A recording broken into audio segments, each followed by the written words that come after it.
Welcome to Financial Buzz Market Weekly. I'm RK Walker here at the New York Stock Exchange, bringing you a review of this week's stock market.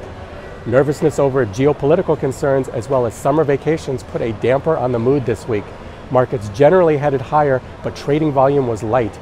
On Monday, the U.S. ordered airstrikes over Islamic State militants in Iraq, and Israeli and Palestinian negotiators were back at the bargaining table trying to bring agreement to the Gaza Strip dispute.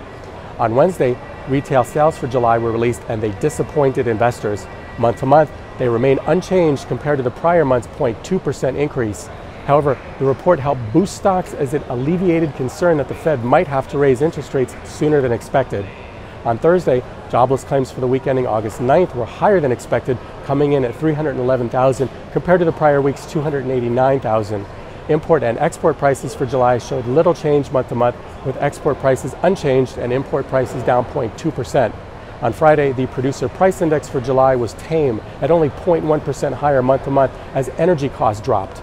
Also, industrial production for July increased 0.4% and capacity utilization increased slightly to 79.2%. Markets were up on the news but later dropped due to news of additional conflict between Russia and Ukraine. Now let's take a look at some stocks. GlaxoSmithKline was in the news earlier this week as the pharmaceutical company suffers from yet another bribery allegation, this time originating in Syria. The new allegations were filed after an anonymous email was sent to top management exposing names and dates of certain payments to entice doctors to use Glaxo's drugs rather than their competitors.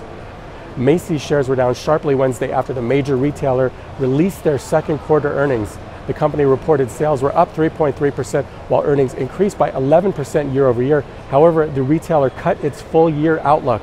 The lowered forecast was due to the sales shortfall in the first quarter. Amazon.com shares are up again this week after the e-commerce giant released a smart device add-on that allows businesses to swipe their customers' debit and credit cards for payments. Amazon intends on taking a 2.5% fee for swipe transactions and plans to compete with similar services such as Square and PayPal, which currently charge higher fees. Cisco Systems shares were down Thursday after the network hardware provider announced that the company intends on cutting back at least 6,000 more jobs. This will be the fourth major layoff that Cisco has performed in the past 4 years.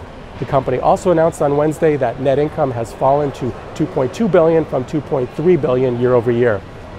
Tecmira Pharmaceuticals Corp. Is one of several companies that might have a possible treatment for the Ebola outbreak currently in Africa, and they've been permitted to use their experimental vaccine on human patients affected. The World Health Organization has deemed that human trials are now ethical in light of the epidemic. Shares of Tecmira skyrocketed on Monday. This is Financial Buzz Market Weekly. I'm RK Walker, and I'll see you again next week.